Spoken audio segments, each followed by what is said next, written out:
पवित्र श्रीमद् भागवत गीता, पवित्र चारों वेद, पवित्र कुरान शरीफ, पवित्र बाइबल, पवित्र गुरु ग्रंथ साहिब, पवित्र कबीर साहिब की वाणी में छुपे हुए गूढ़ रहस्य अर्थात तत्व को जानने के लिए कृपया अवश्य सुनिए जगत गुरु तत्वदर्शी संत रामपाल जी महाराज के मंगल प्रवचन। तो पुण्यात्माओं, अब पता चला कि जो साधनाएं वो लोग किया करते थे वो ड्रामेबाज थे, उनको आध्यात्म ज्ञान नहीं था। अनाड़ी गुरु थे उनके जो हठ योग करवाया करते थे।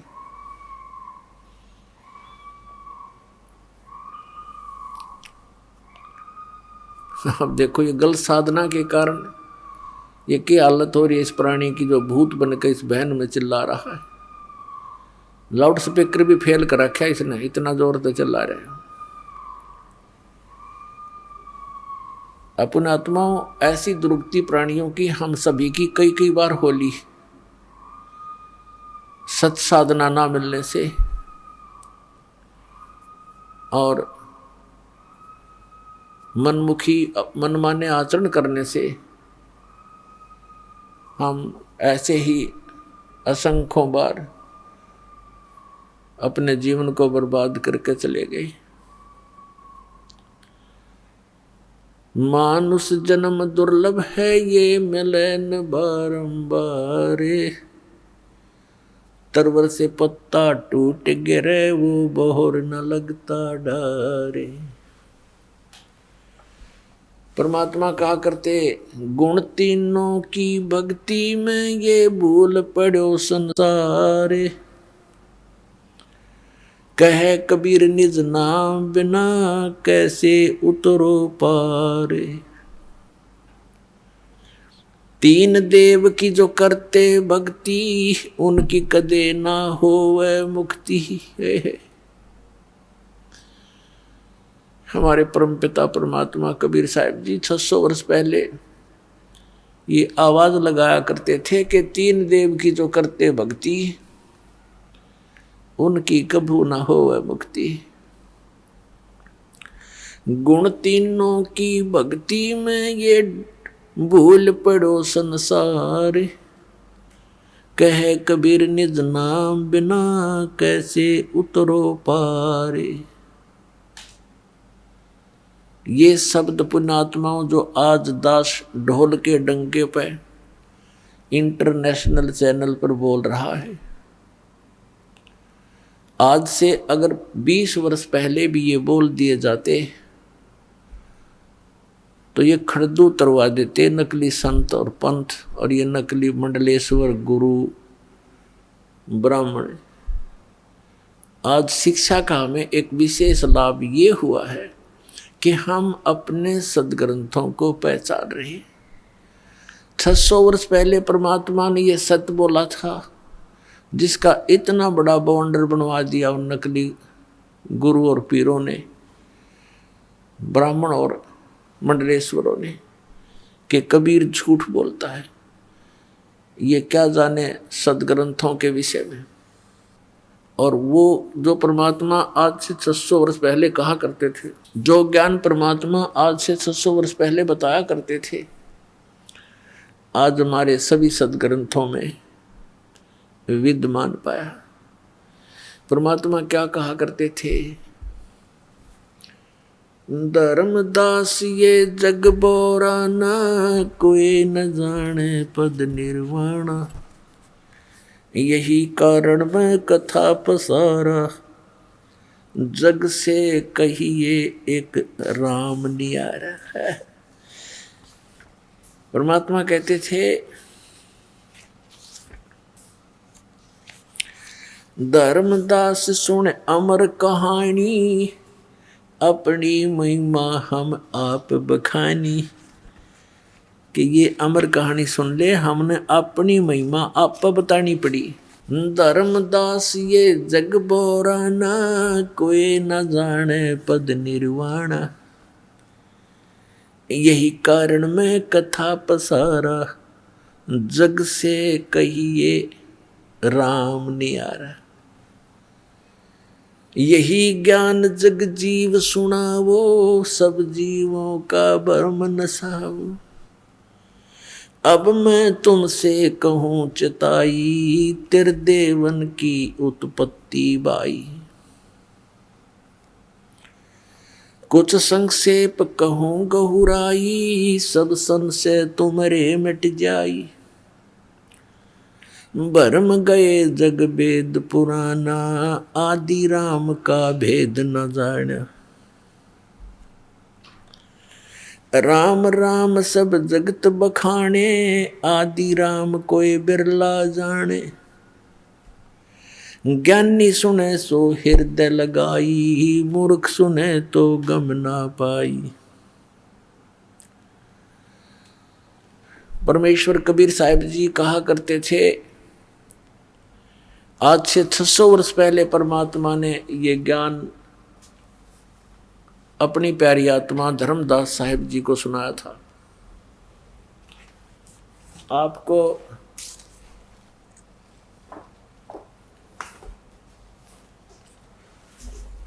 आप जी को पवित्र कबीर सागर से रूबरू कराते हैं, जो 600 वर्ष पहले परमात्मा ने अपनी अमृतवाणी बोली थी।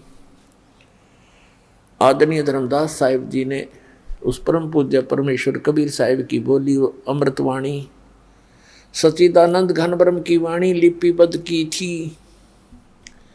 और 600 वर्ष पहले परमात्मा ने वो ज्ञान दिया था जो हमारे हिंदू धर्म के ये नकली गुरु ब्राह्मण ऋषि मंडलेश्वर ये भी नहीं बता पाए। ब्रह्मा विष्णु महेश को भी पता नहीं अपने विषय अपनी जानकारी और यथार्थ ज्ञान अध्यात्म ज्ञान उनको पता नहीं। उनको भी अपने पिता का ज्ञान नहीं, माँ का पता लग गया।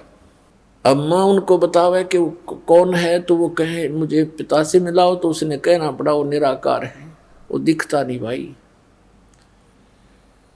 तो यहाँ तक पुण्यात्माओं सब जगह धोखा ही धोखा है।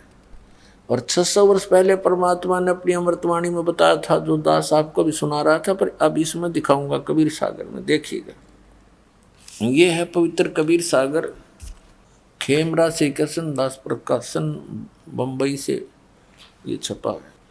कबीर सागर ज्ञान सागर प्रथम खंड कबीर पंथी भारत पथिक स्वामी युगलानंद बिहारी द्वारा परिष्कृत, ये यहाँ से छपा है। मुद्रक एवं प्रकाशक हैं खेमरा श्री कृष्ण दास, अध्यक्ष वेंकटेश्वर प्रेस, खेमरा श्री कृष्ण दास मार्ग मुंबई। ये है ज्ञान बोध सागर, ज्ञान बोध सागर और 21 पृष्ठ इसका। धर्मदास ये जग बोराना, कोई न जाने पद निर्वाण। निर्वाण माने मोक्ष मार्ग, पद माने पद्धति वे ऑफ वर्शिप, निर्वाण माने मोक्ष की। मोक्ष की विधि को कोई नहीं जानता। धर्मदास ये सारा संसार विचलित है और कोई ना जाने पद निर्वाणा। यही कारण मैं कथा पसारा, जग से कहिए वो राम नहीं आ रहा। ये कबीर पंथिया ने गड़बड़ कर रखी है अपनी अपनी सोच अनुसार। इन्होंने राम के स्थान पर नाम लिख दिया। तो पुण्यात्माओं इस दास को परमात्मा ने इसीलिए नियुक्त किया है कि सच्चाई को ऊपर लाएं, सदग्रंथों को ढंग से समझें। यही कारण मैं कथा पसारा, जग से कहिए वो राम नियारा। यही ज्ञान जग जीव सुनावो, सब जीवों का भरम नसावो। परमेश्वर कबीर जी कह रहे हैं अपनी प्यारी आत्मा धर्मदास जी को कि यही ज्ञान जो मैं तुझे सुनाने जा रहा हूँ सब जीवों को बताना। जो ज्ञान मैं सुनाने जा रहा हूँ वो सभी जीवों को बता देना। क्या?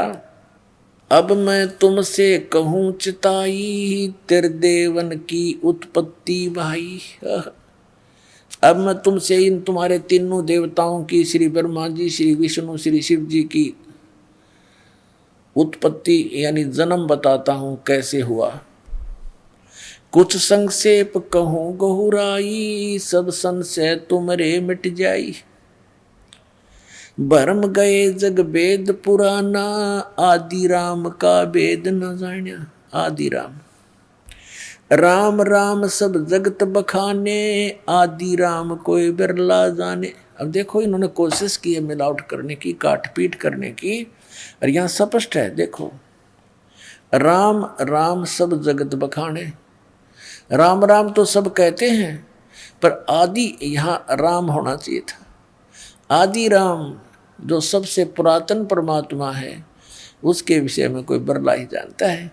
भरम गए जग वेद पुराना, आदि राम का वेद न जाना। ये नाम गलत लिखा है, यहाँ भी राम आना चाहिए था। अब जो कथा मैं सुनाने जा रहा हूँ, बुद्धिमान व्यक्ति तो हृदय से लगाएंगे, जो अच्छी आत्माएं होंगी वो तो सुनेंगी प्रेम तय, और मूर्ख होंगे वो सुनेंगे नहीं। अब क्या बताते हैं परमात्मा के, जो कथा जो ज्ञान ब्रह्मा विष्णु महेश जी की उत्पत्ति और सृष्टि रचना कैसे हुई, इसको बुद्धिमान व्यक्ति प्रमाणों को देखकर तो तुरंत मान जाएंगे, और मूर्ख हैं रूढ़िवादी वो फिर मानने नहीं, उनका बात समझ में आवे को नहीं।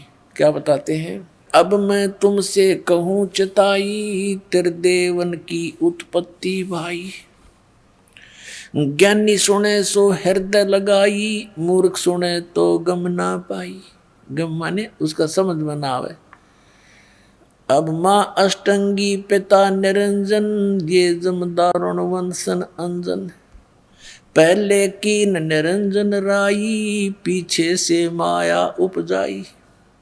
माया रूप देख अति शोभा, देव निरंजन तन मन लोभा। कामदेव धर्मराय सताए, देवी को तुरंत दर खाए। पेट से देवी करी पुकारी, ए साहेब मोह करो उबारी। टेर सुनी सतगुरु ता आए, अष्टंगी के बंद छुड़वाए। इस काल भगवान ने दुर्गा के साथ दुर्व्यवहार करना चाहा था, इसने सूक्ष्म रूप बनाया, और काल ने मुंह खोल रखा था इस ज्योति निरंजन ने बदतमीजी से। वो उसके मुख के माध्यम से पेट में चली गई। एक सिद्धि होती है लघु दीर्घ हो जाना, छोटे से छोटा हो जाना, अदृश्य हो जाना, और बहुत बड़ा आकार बना लेना, विराट टाइप। तो क्या कहते हैं, टेर सुनी तहाँ हम आए। परमात्मा कहते हैं हम वहाँ गए। फिर यहाँ सतगुरु लिखा है, ये कबीर पंथियों ने थोड़ी गड़बड़ी सी कर रखी है इसमें। और अष्टंगी के बंध छुड़वाए। धर्मराय को, अब देखो 22 पृष्ठ पे, धर्मराय को हिकमत की, दीनागत लिखा, हिकमत की ना, नख रेखा से भग कर लीना। धर्मराय करे भोग बिलासा, माया को रही तब आशा। 3 पुत्र अष्टंगी जाए, ब्रह्मा विष्णु शिव नाम धराए। 3 देव विस्तार चलावे, इनमें ये जग धोखा खावे। दुर्गा को फिर गर्भ रहा। कहते हैं धर्मराय किन्ने भोग विलासा, माया को रही तब आशा। और 3 पुत्र अष्टंगी जाए, ब्रह्मा विष्णु शिव नाम धराए। 3 पुत्र, 3 देव विस्तार चलावे, इनमें यो जग धोखा खावे। ये काल के तीनों पुत्र हैं, श्री ब्रह्मा, श्री विष्णु, श्री शिव जी, और इन्हीं की पूजा में ये सारा संसार धोखा खा रहा है। पुरुष गम कैसे कोई पावे, काल निरंजन जग भरमावे। 3 लोक अपने सुत दीन्या, सुन निरंजन बासालीन्या। अलख निरंजन सुन ठिकाना, ब्रह्मा विष्णु शिव भेद न जान्या। 3 देव सो उसको ध्यावे, निरंजन का वो पार न पावे। अलख निरंजन बड़ा बटपारा, 3 लोक जीव करे आहारा। बटपारा माने बड़ा ठग है ये, 3 लोक के जीवों को खाता है। ब्रह्मा विष्णु महेश को भी पता नहीं वो कहाँ रहता है, और ब्रह्मा विष्णु महेश को भी खाता है। इनकी भी जन्म मृत्यु होती है। ब्रह्मा विष्णु शिव नहीं बचाए, सकल खाए पुन दूर उड़ाए। तिनके सुत हैं तीनों देवा, आंदर जीव करते हैं सेवा है। कबीर परमात्मा कहते हैं इस काल के और दुर्गा के ये तीन पुत्र हैं, ये तीनों देवता और ये अंधे ज्ञानहीन जीव इन्हीं की पूजा में लगे हुए हैं। अकाल पुरुष का हो नहीं चीन्या, काल पाए सभी गए लीना। इस काल की पूजा ब्रह्म ब्रह्म करके सब करने लगे। अकाल जो काल नहीं है उसकी पूजा उसको किसी ने नहीं खोजा। तीन देव और असुर अवतारा, ताको भजे सकल संसारा। गुण तीनों का ये विस्तारा, धर्मदास मैं कहूँ पुकारा। गुण तीनों की भक्ति में ये भूल पड़ो संसार, कह कबीर निज नाम बिना कैसे उतरो पार। अपने आत्मा ये ज्ञान परमात्मा ने कबीर परमेश्वर जी ने 600 वर्ष पूर्व हमें दिया था।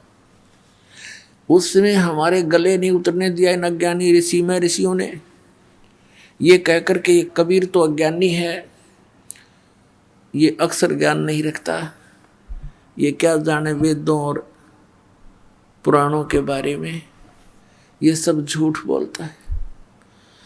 तो परमात्मा कहा करते निरंजन धन तेरा दरबार, निरंजन धन तेरा दरबार, जहाँ पर तनिक ना न्याय विचार। वैसा उड़ मुल मुल खासा, गल मोतियों के आर।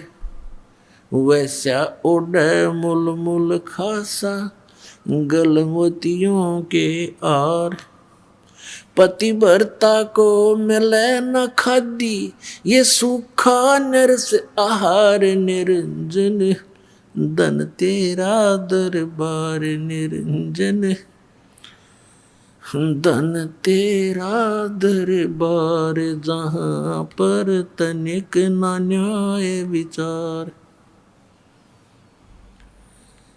पाखंडी की पूजा जग में, संत को कहें लबाड़। पाखंडी की पूजा जग में, संत को कहें लबाड़।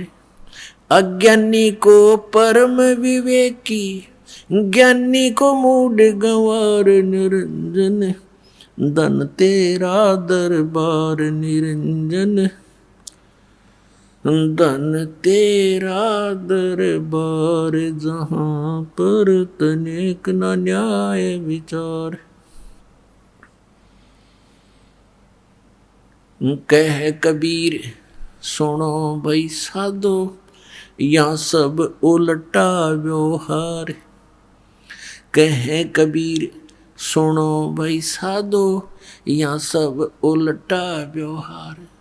सच्चों को तो ये झूठा बतावे, इन झूठों का एतबार। निरंजन धन तेरा दरबार, निरंजन धन तेरा दरबार, जहाँ पर तनिक ना न्याय विचार। अब परमात्मा ये कहा करते थे कि इन पाखंडिया की पूजा जग में, और कबीर परमेश्वर को कहते हैं ये तो लबाड़ है। लबाड़ माने जो मुंह माववाए बोल देता है, वही कह देता है कि ब्रह्मा विष्णु महेश नासवान है, इनकी जन्म मृत्यु होती है और इनकी माता अष्टंगी है, इनका पिता ज्योत निरंजन है।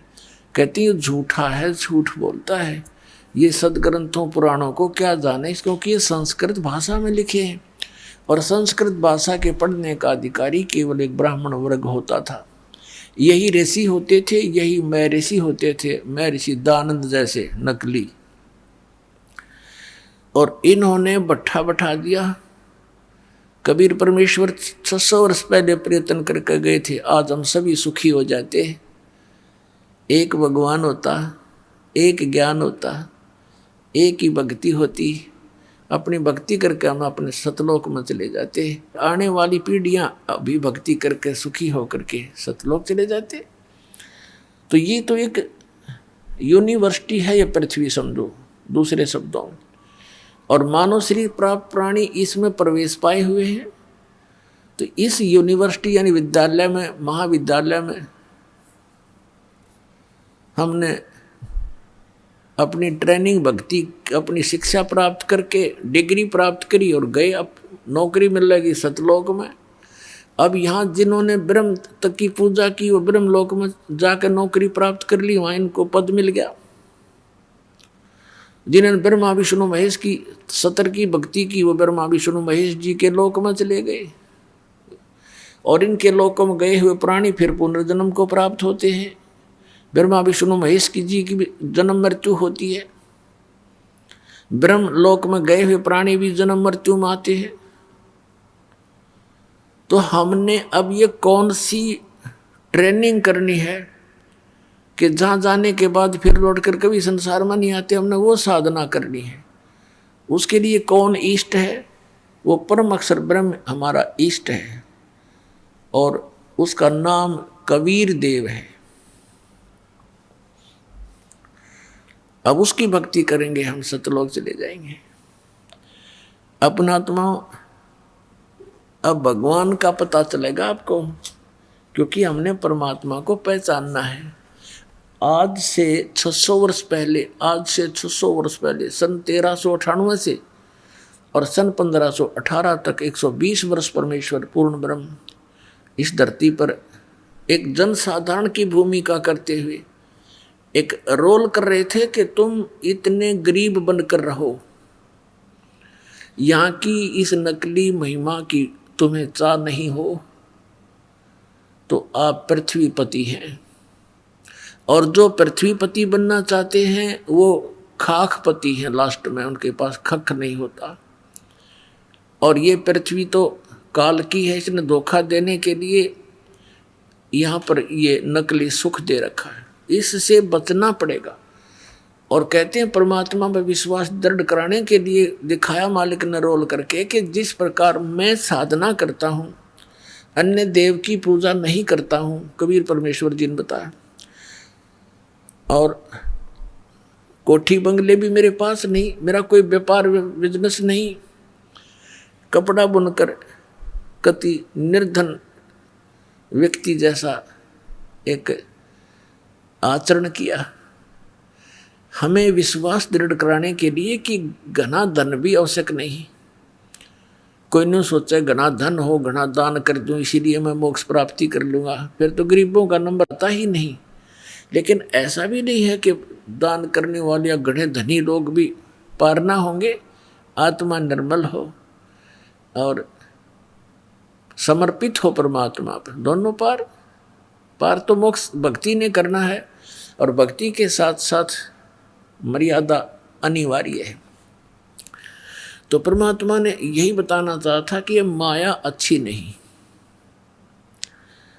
टोटे में भक्ति करे, सोए सही सपूत, ये मायाधारी मस्करे ना जाने कितने जादिए ऊत। यानी सपूत तो वह जो दारिद्र हो और भक्ति भगवान की करे। राम नाम का धन जिसके पास हो गया वो तो पृथ्वीपति है। कबीर साहब कहते हैं, कबीर सब जग निर्धना, धनवंता ना कोई, धनवंता सो जानिए जिस पे राम नाम धन होवे। तो हमारे पास राम नाम धन होना चाहिए। राम नाम कौन सा? नकली नामों से जाप करने से राम नाम संग्रह नहीं होगा, वो धन संग्रहित नहीं होगा।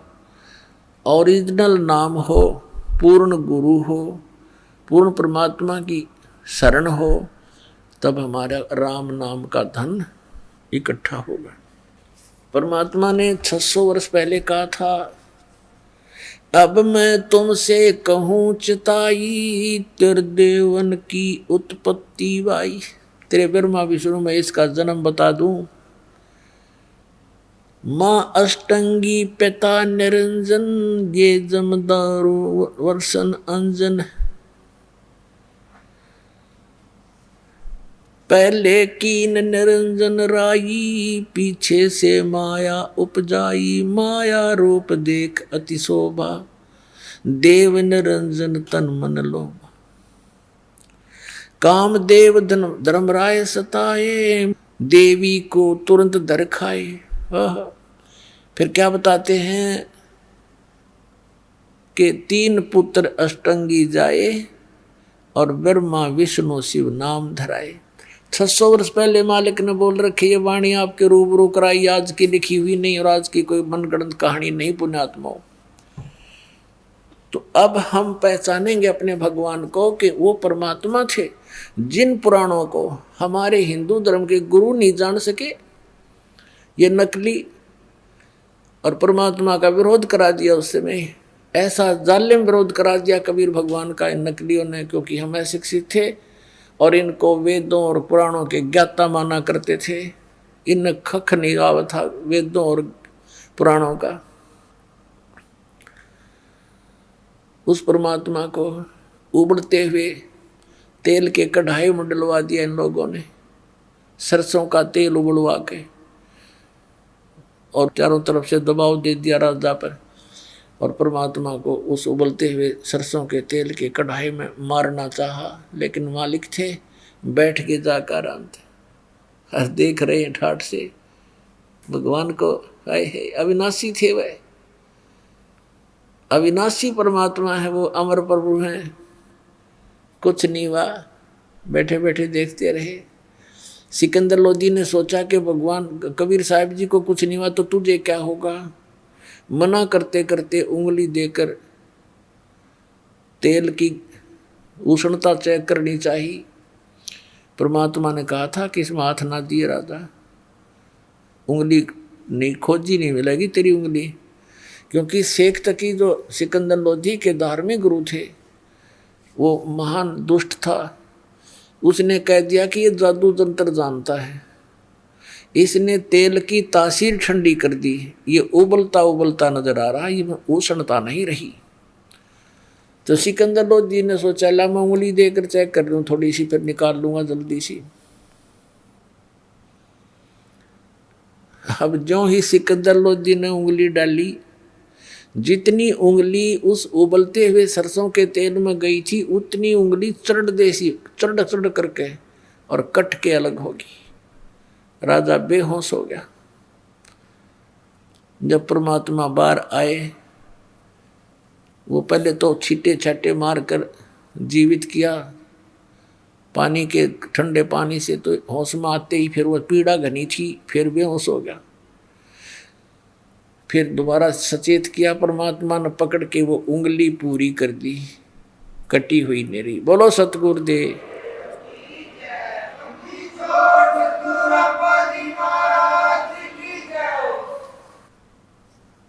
और फिर बहुत से यातनाएं परमात्मा को दी, और कारण क्या था कि वो सत्य कहा करते थे, और वही सत्य जो परमात्मा 600 वर्ष कहा करते थे आज इस दास की सेवा दे दी। वही सच्ची बात बताने की। दास के साथ भी इन्होंने कैसा कर तोड़वाया नकलियों ने, क्रोथा कांड करवा दिया झूठ बोल के। ऐसे निर्मल ज्ञान को बता के वहाँ तो बकवाद करते हैं। इस पृथ्वी पर ऐसा शुभ समागम नहीं है, और इसको ये बकवाद बतावे थे। पुण्यात्माओं समर्थ हमारे साथ है, ऐसा कहर तोड़ा, इतनी झूठ बोली, इतनी बकवाद गढ़ दी। यदि मालिक साथ ना होते हमारा नामो निशान नहीं मिलता। समर्थ साथ है, उनका किया उनका चलाया हुआ ये मार्ग है।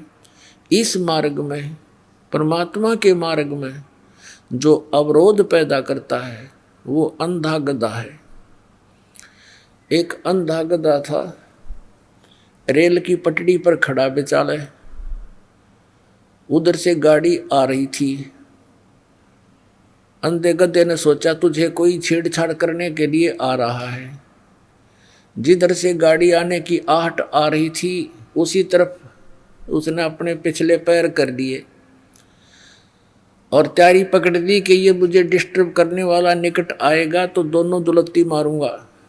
तैयार कर ली। अंधा खड़ा आप रेल के मार्ग में और बताओ कि मुझे डिस्टर्ब करने कौन आ रहा है। तो ट्रेन ने तो आना ही था, और अंधे गधे ने दोनों लात मारी, उठा के पटक दिया, दूर पड़ा जाके। तीन अंधे गधे हैं जो इस मार्ग में अवरोध पैदा करेंगे, वो इंसान नहीं शैतान है। अंत में उनका उस गधे वाला ही हाल करेगा भगवान। तो पुण्यात्माओं, वही ज्ञान जो भगवान बताया करते थे, आज उन्हीं का दिया हुआ दास पे मेर करी दाता ने के बेटा खोज ले इन सदग्रंथों के खजाने में, जो मैंने बोले वचन सारे सच्चे पाओगे। वेद कतेब झूठे ना भाई, झूठे हैं जो समझे नाही। आदरणीय धर्मदास साहिब जी को परमात्मा जिंदा महात्मा के रूप में मथुरा में मिले थे। वो वहाँ पूजा पाठ करने गया हुआ था तीर्थ यात्रा पे, बहुत सा ज्ञान दिया। फिर परमात्मा ने अपना गवाह बनाना था, सचखंड लेकर गए, सतलोक में लेकर गए, जैसे आदरणीय नानक साहिब जी को लेकर गए जिंदा महात्मा के रूप में। बेई नदी से आदरणीय गरीबदास साहिब जी को ले गए, खेतों में गऊ चरा रहे थे, 10 वर्ष के बालक थे, जिंदा महात्मा के रूप में वहाँ आए और उनको लेकर के सचखंड सतलोक गए। फिर वापस छोड़ दिया इन सभी महापुरुषों को। जब धर्मदास जी वापस आए,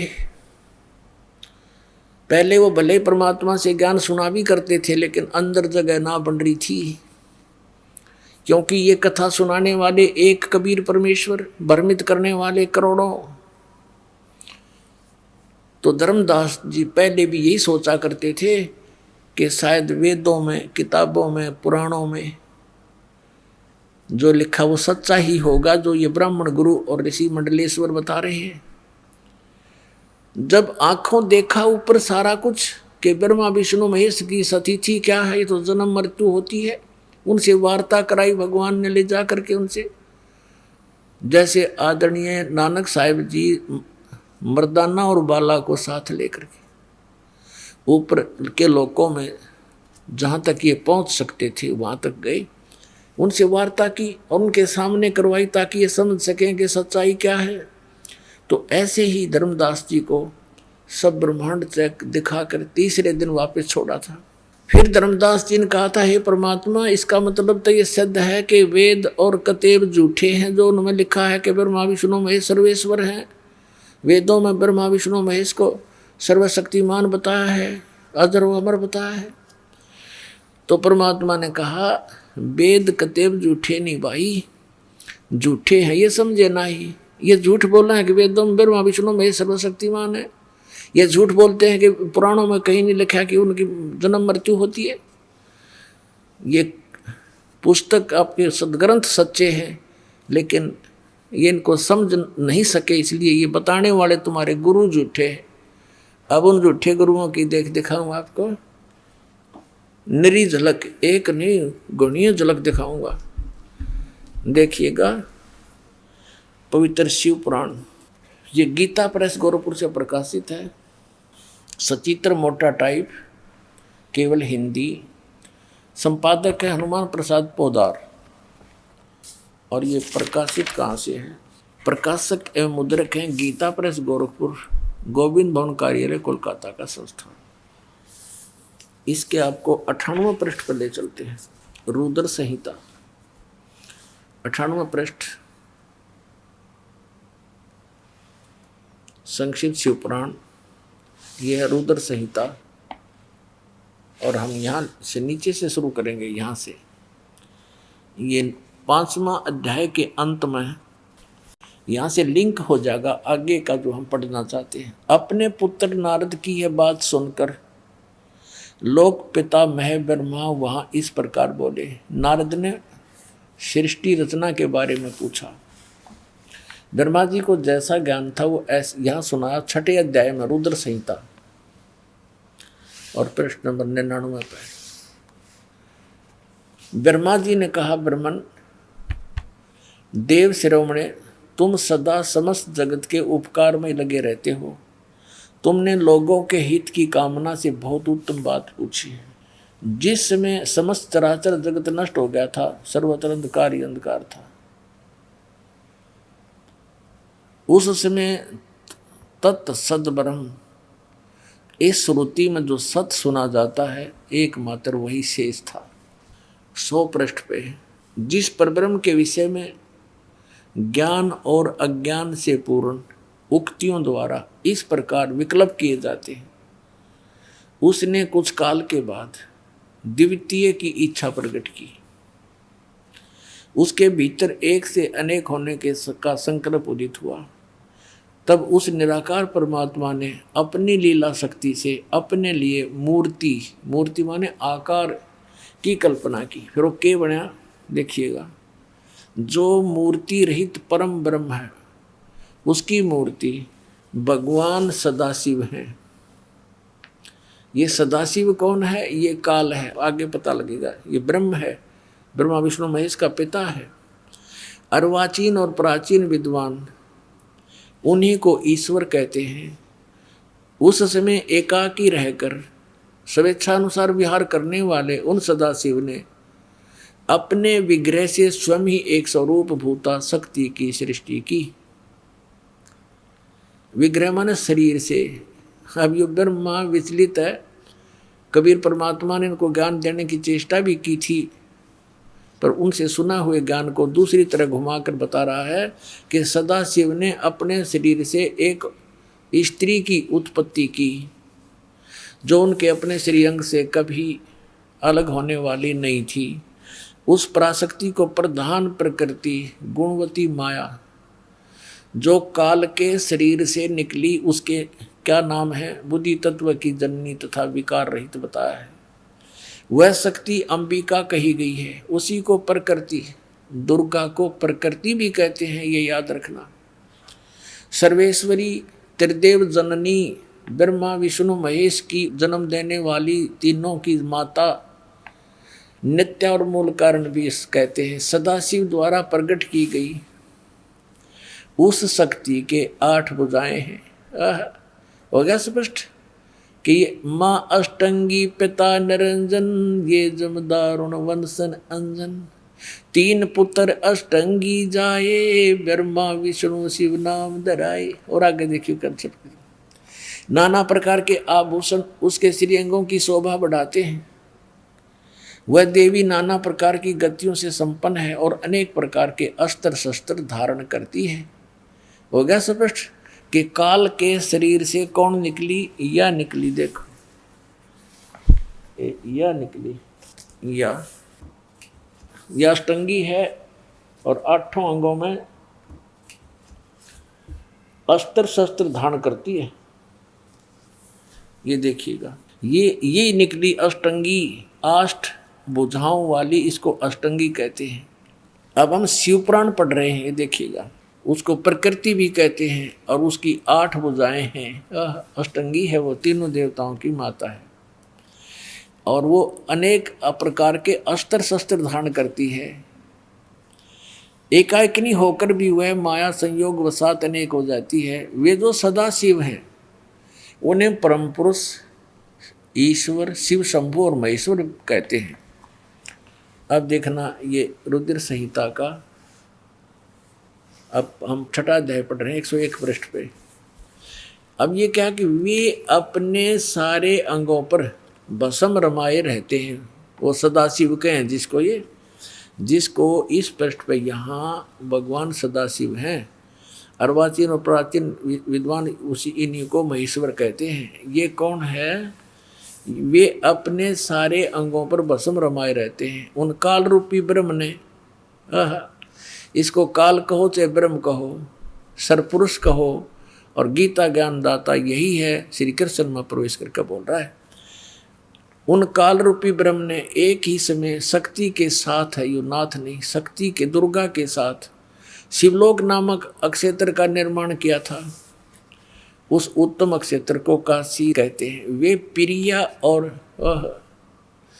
प्रियतम शक्ति और शिव यानी पति पत्नी रूप में रहते हैं। प्रिया और प्रियतम जो परमानंद स्वरूप है उस मनोरम क्षेत्र में नित्य निवास करते हैं। मुने शिव और शिवा ने, काशीपुरी परमानंद रूपिणी है। मुने शिव और शिवा ने यानी दुर्गा और काल ने, काल और दुर्गा ने प्रलय काल में भी कभी इस क्षेत्र को अपने सानिध्य से मुक्त नहीं किया। देवव्रत से एक समय ब्रह्मा जी बता रहे अपने पुत्र नारद को, एक समय उस आनंद वन में रमण करते हुए शिवा और शिव के मन में ये इच्छा हुई, दुर्गा और काल के मन में, कि दूसरे पुरुष की सृष्टि करनी चाहिए, यानी कोई पुत्र उत्पन्न करना चाहिए, जिस पर यह सृष्टि संचालन का महान भार रखकर हम दोनों केवल काशी में रहकर इच्छा अनुसार वितरे और निर्वाण धारण करें। ऐसा निश्चय करके शक्ति सहित सर्वव्यापी परमेश्वर शिव ने, इस काल ने अपने वाम भाग के 10वें अंग पर अमृत मल दिया। फिर तो वहाँ से एक पुरुष प्रकट हुआ, यानी इन्होंने पति पत्नी व्यवहार किया काल और दुर्गा ने, और वहाँ से एक पुत्र की उत्पत्ति हुई। देखिएगा 102 पृष्ठ पे, 102 पृष्ठ पे शिव ने कहा, वो बालक उत्पन्न हुआ, उसके कहा कि वत्स, काल ने कहा बेटा व्यापक होने के कारण तुम्हारा विष्णु नाम विख्यात हुआ। अब ये 6वां अध्याय समाप्त हुआ। अब ये 7वां प्रारंभ हुआ रुद्र संहिता का, और 103 पृष्ठ पे ब्रह्मा जी अपने विषय में बताते हैं। ये तो विष्णु की उत्पत्ति बता दी ब्रह्मा जी ने, अपने विषय में बताते हैं कि ब्रह्मा जी कहते हैं देवव्रत से तत्पश्चात कल्याणकारी परमेश्वर सांब सदाशिव ने, इस काल ने दुर्गा के साथ वही व्यवहार किया, पूर्ववत प्रयत्न करके मुझे अपने दाहिने अंग से उत्पन्न किया। सीधी सी बात है। आगे तो ये नहीं इतना कुछ लिख रखा है, आदमी में मेंटल हो जाए पढ़ता पढ़ता। हमने अपने काम की वस्तु लेनी है। अपने आत्माओं, यहाँ इस पवित्र पुराण ने ये तो सिद्ध कर दिया कि ब्रह्मा और विष्णु की उत्पत्ति दुर्गा और सदा शिव यानी काल रूपी भगवान से हुई, ये इनके पुत्र हैं। अब यहाँ अनुवाद करता इस बात से विचलित हो गया कि शिव से शिव की उत्पत्ति कैसे लिखूं, इसमें तो लिखा हुआ है, यहाँ तो लिखा नहीं। लेकिन आगे कहते चोर चुरावे तुमबड़ी, वो गड्ढे पानी में, वह गड्ढे वह ऊपर आओ, सच्चाई छानी ना। ये देखिएगा, ये वही शिव पुराण है, हम आपको सुना रहे हैं। अब हम इसके 110 पृष्ठ पे आपको ले चलते हैं। ये रुद्र संहिता ही चल रही है, और संक्षिप्त शिव पुराण 110 पृष्ठ पे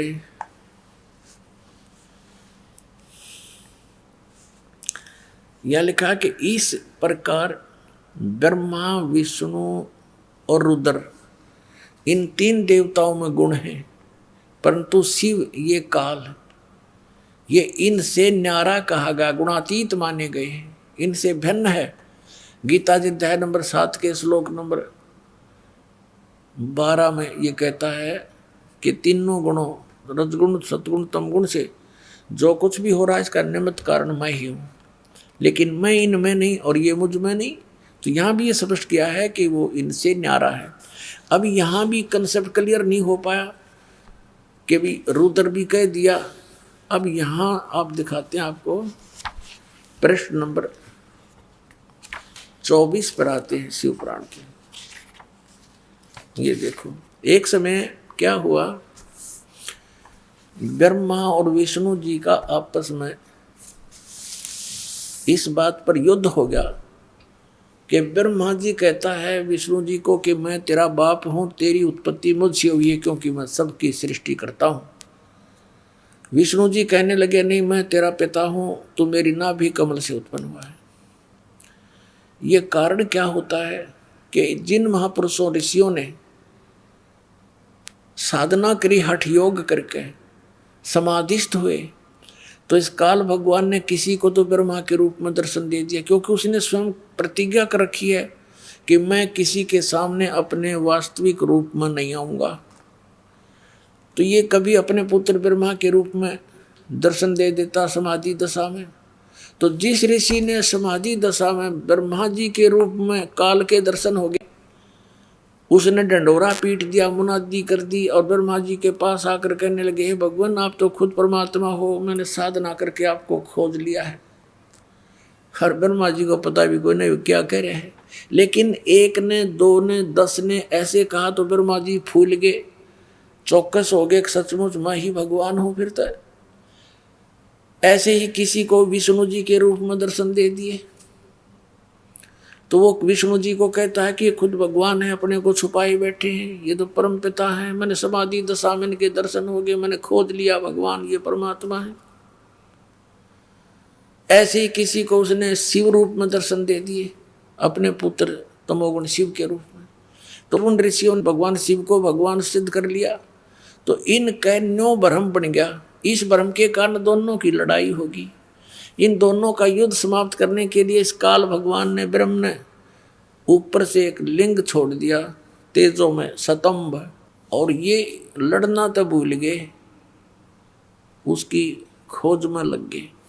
अब लंबा कहानी ना बताएं तो क्या है, उस समय ये काल अपने पुत्र शिव के रूप में प्रकट हो गया और इनसे क्या वार्ता करी देखिएगा। ये विद्वेश्वर संहिता है, संक्षिप्त शिव पुराण 24 पृष्ठ पे ये लिंग बीच में खड़ा कर रखा है, ये ब्रह्मा जी और विष्णु जी के बीच में। फिर वो स्वयं आकर के इनके सामने खड़ा हो जाता है, फिर इनकी आपस में क्या वार्ता होती है ये देखिएगा। प्रश्न नंबर 25 पे विद्वेश्वर संहिता।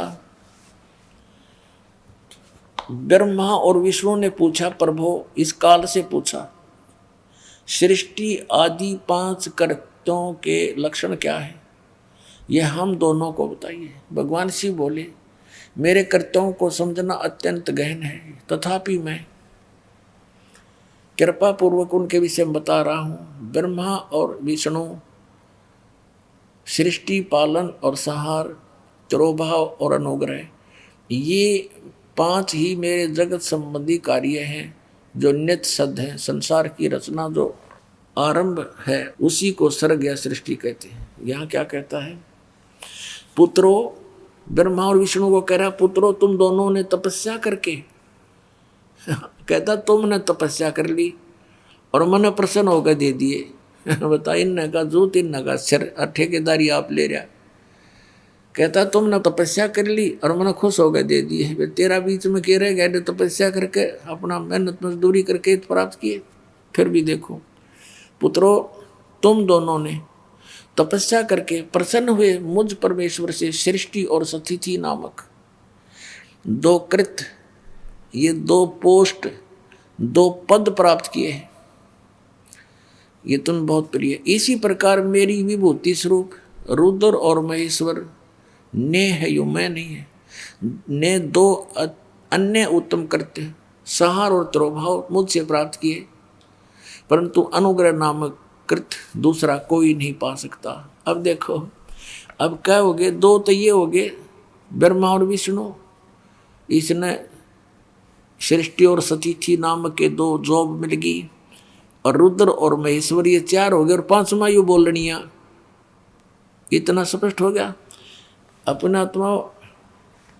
अब ये भी सिद्ध करना पड़ेगा कि वो काल बोल रहा था, ये काल है ब्रह्मा विष्णु महेश का पिता, और दुर्गा इनकी माता, अष्टंगी, 8 भुजाओं में शस्त्र ले रही, इसको अष्टंगी भी कहते हैं। ये देखिएगा। अब इसी पर इस 26 पृष्ठ पर ही अभी आप यहाँ पढ़ रहे थे और अब यहाँ पढ़ेंगे हम इसी पर। मैंने पूर्व काल में अपने स्वरूपभूत मंत्र का उपदेश किया है जो ओंकार के रूप में प्रसिद्ध है। वह महामंगलकारी मंत्र है। सबसे पहले मेरे मुख से ओंकार यानी ओम प्रकट हुआ, जो मेरे स्वरूप का बोध कराने वाला है। ओंकार वाचक है, मैं वाच्य हूँ। यह मेरा मंत्र है, यह मंत्र मेरा स्वरूप ही है। प्रतिदिन ओंकार का निरंतर स्मरण करने से मेरा ही सदा स्मरण होता है।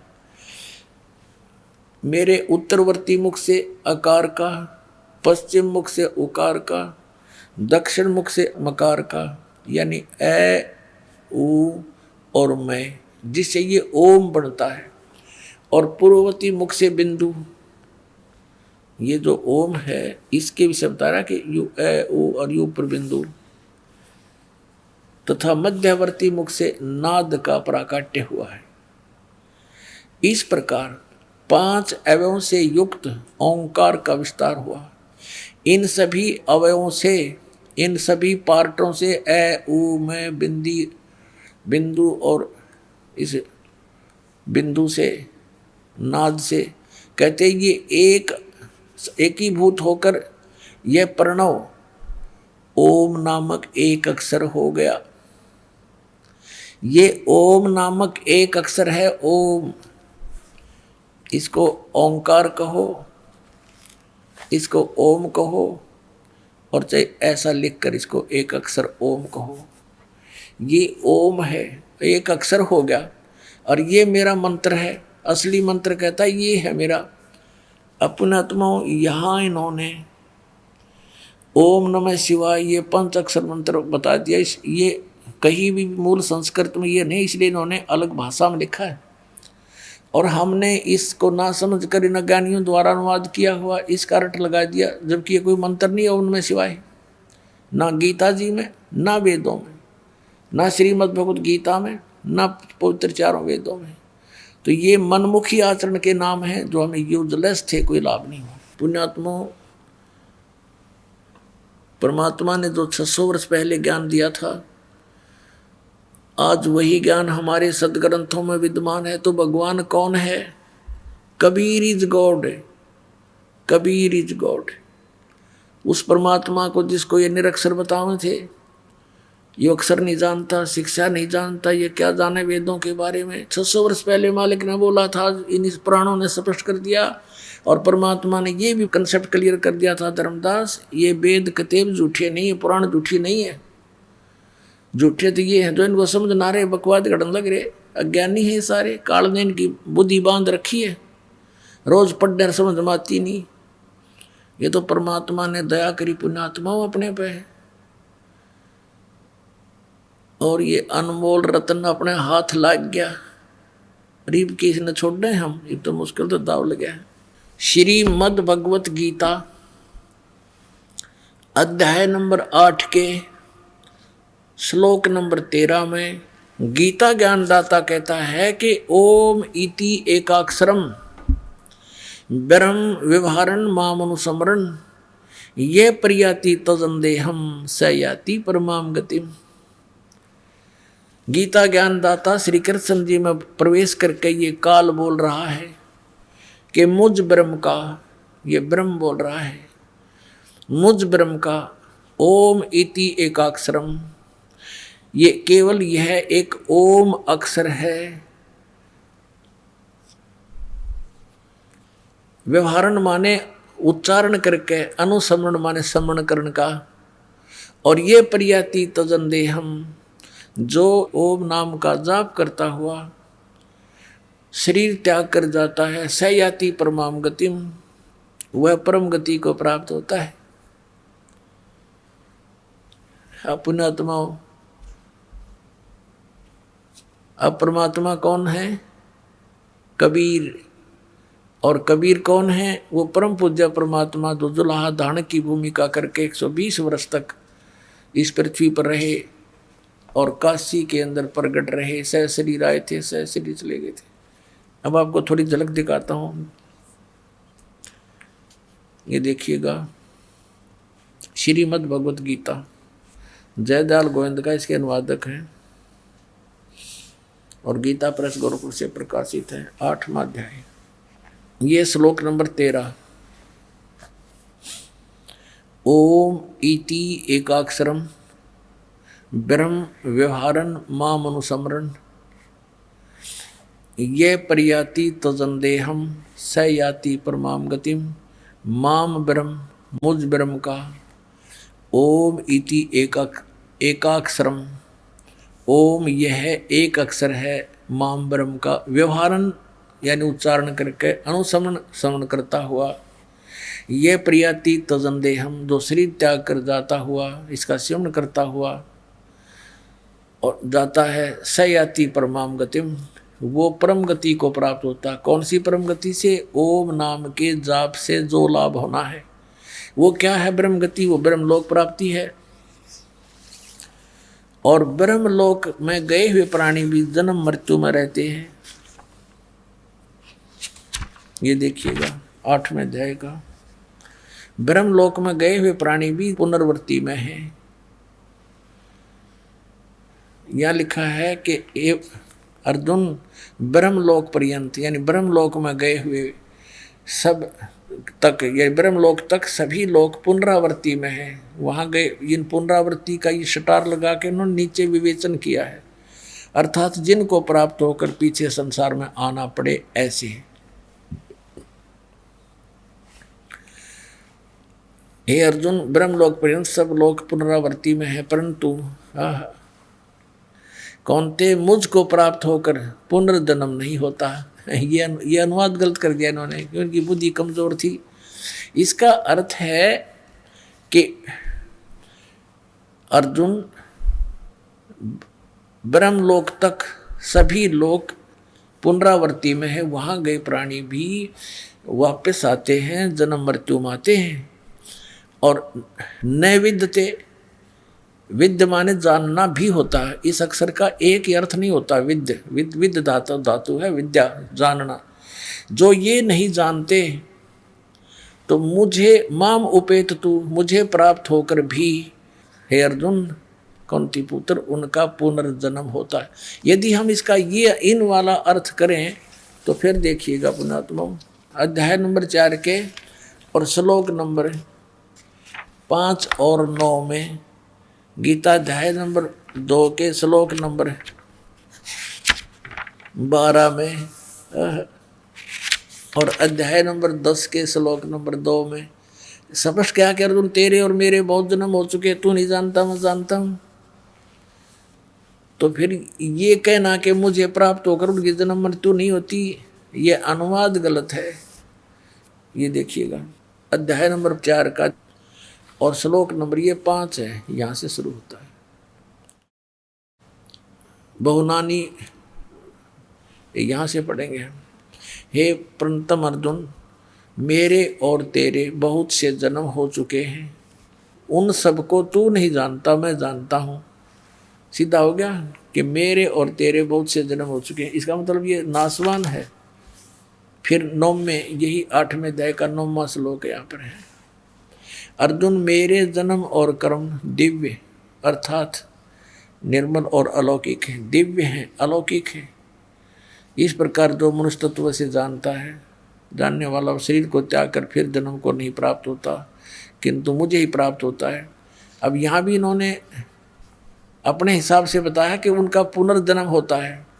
अब यहाँ स्पष्ट कह रहा है कि मेरे और तेरे बहुत जन्म हो चुके हैं, तू नहीं जानता। मेरे जन्म और कर्म दिव्य हैं। और दूसरे अध्याय के 12वें श्लोक में ये देखिएगा, अध्याय नंबर 2 का और श्लोक नंबर 12, न तो ऐसा ही है कि मैं किसी काल में नहीं था, अथवा तू नहीं था, अथवा ये राजा लोग नहीं थे जो सेना सामने खड़ी है, और न ही ऐसा ही है कि इससे आगे हम सब नहीं रहेंगे। कहने का भाव यह है कि तू ये ना सोचे कि अर्जुन तू और मैं अभी वर्तमान में ही जन्मे हैं। हम और ये सामने सैनिक, ये राजा लोग पहले भी थे और आगे भी जन्म होगा। इसे सिद्ध हो गया कि गीता ज्ञानदाता की जन्म मृत्यु होती है, स्वयं स्वीकारा है। और ये दूसरे अध्याय के 17वें श्लोक में कह रहा है कि अविनाशी तो उसको जान।